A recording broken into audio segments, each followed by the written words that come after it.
So I'm wondering if you've ever seen a friend that you haven't seen in years and they've lost a lot of weight and you're kind of shocked, especially if you have some weight to lose. Now, I know I've been in that situation and you end up commenting on how good they look, and then they tell you about the magical diet that they did to lose the weight. Whenever this has happened to me, it's always sparked my desire to get into shape and to lose those extra pounds that I've been carrying around. So I would commit to eating better and stop buying junk food, obviously. And at some point I would struggle. I'd often find myself picking up chocolate bars or some kind of dessert when I go shopping. I'd buy chocolate bars at the exit, when you're leaving the checkout at the pharmacy. And of course, stopping for takeout on the way home if I've had a long day. What I find frustrating is that in my mind, I think I'm doing better. That I'm on track because I'm eating home-cooked meals more than I'm eating out, right? So I'm eating much less junk food. And then inevitably, I get some kind of wake-up call.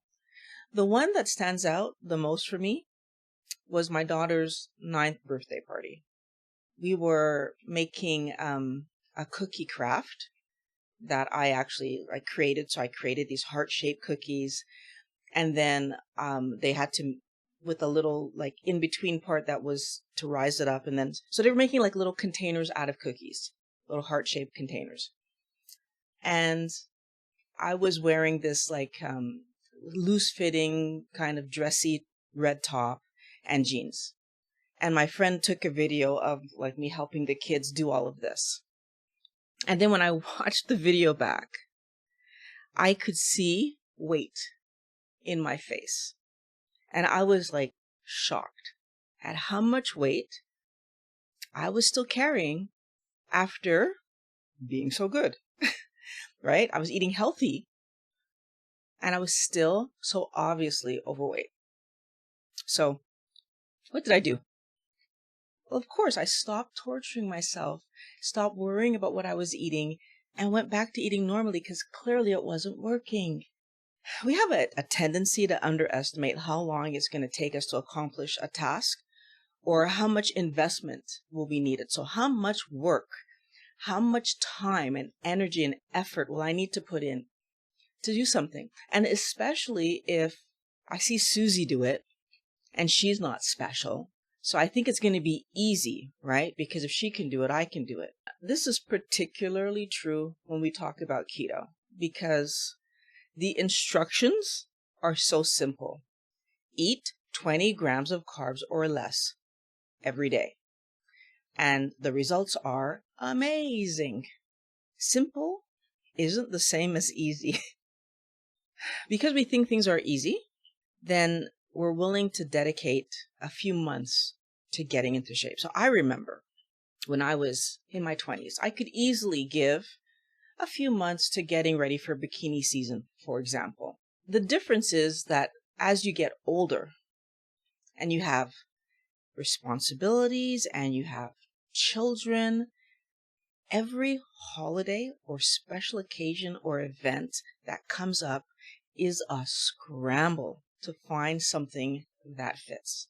When we add this working from home thing that we've all been doing, it's even more obvious because we live most of our day in our pajamas and our sweatpants and workout clothes, and we're not dressing up to do online meetings, or even if we do dress up the top half, not the bottom half. So we're not aware that our waistlines are ever expanding, right? And of course, there's the fact that we don't actually fully commit to the diet too, right? I was only half doing it. That's why I was still buying some desserts and I was still, allowing myself to eat out, or fast food, I should say. So I'm still allowing junk into my diet. And so for a few months, we think we can manage to eat properly, but those few months turn into a few years and you don't get the success that you're looking for because, well, you're not actually doing it, right? The fact that for some of us, weight isn't the only issue, that years of eating junk food has led to metabolic damage, ever increasing prescriptions that we have to take, and possible surgeries on our horizon, that we've been eating junk and hurting ourselves. We go to doctor appointment after doctor appointment, with the appointments ending with the doctor saying that classic, you need to lose weight. Try to cut out those sweets. Look, I hadn't already thought of that, right? That I hadn't already tried to cut out sweets. But keto seems like a great way to get our food under control, because it seems to be one of the big benefits of living a keto lifestyle, that your cravings, right, they go away. Another reason that we feel that keto is super simple is, well, we think it's super easy actually, is because most people say that they lose the weight without doing any exercise. I know that I'm guilty of having said that, because I honestly lost the weight without doing any exercise. And I've talked about that. Losing weight on a keto diet it honestly just seems all too good to be true. And I want you to understand it's because it actually is too good to be true. The problem is that none of the benefit that you get from doing a keto diet happens overnight. None of the benefit that you get is happening because of some kind of magic that keto brings to the story. It isn't easy to eat 20 grams of carbs or less every day, right? I had cravings. I had withdrawal. I needed to learn a whole new way of cooking. I needed to verify what was on the menu whenever I wanted to go out to eat at a restaurant, because I had to cut out fast food restaurants. And guess what? The whole world thinks that I'm crazy for eating the way that I eat. That's not easy. When you're talking to someone who successfully lost weight and kept it off, they accomplished something that's bigger than just changing the food that they were eating, right? They decided that their health was worth eating differently than everybody else. That's a big deal that most people discount, because, in fact, when they're doing a diet, they're planning to diet privately.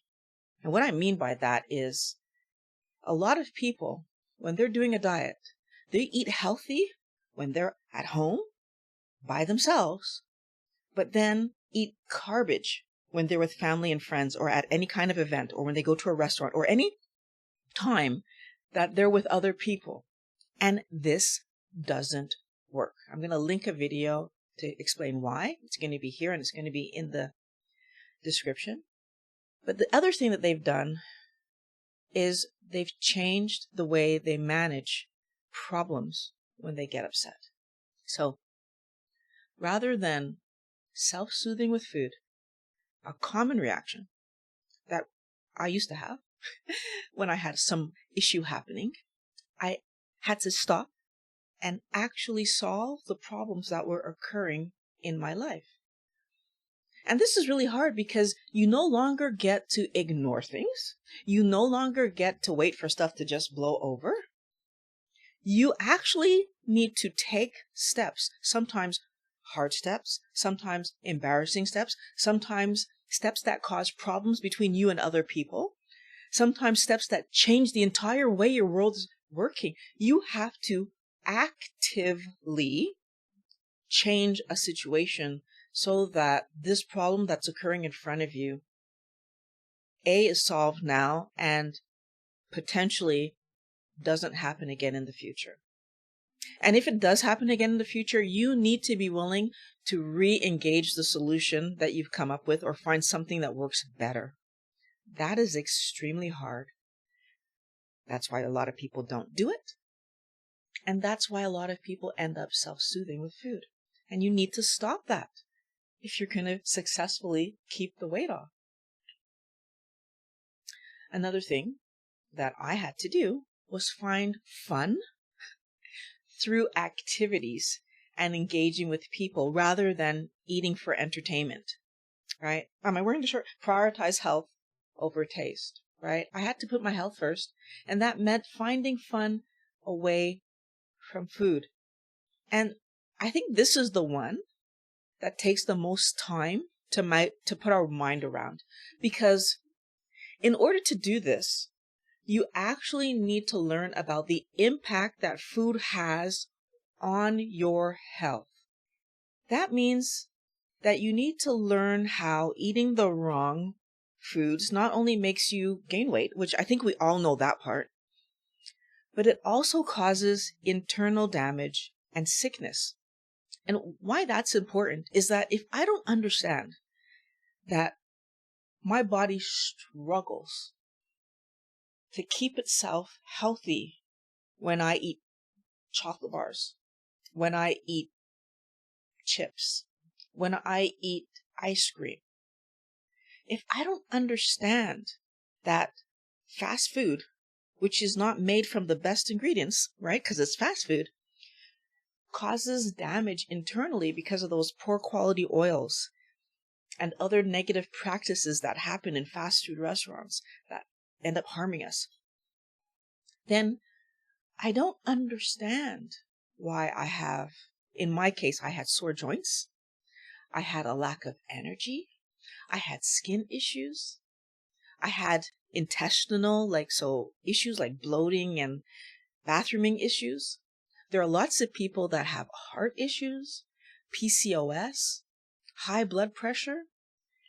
These are real health problems that we get prescribed medication for that are actually being minimally impacted, maximally caused by the foods that we choose to eat, by the garbage that we eat calling it food. Because all the things that I just listed are not meals. They're concoctions that were created to get us eating poor quality things that we shouldn't be eating. There's no reason that I should ever eat a chocolate bar. There's no reason I should ever eat chips. But I was eating that stuff, right? Because why? It tastes fun. If we eat better, if we eat meals, if we eat for health, we actually improve our health. But that takes time. It takes time to lose weight.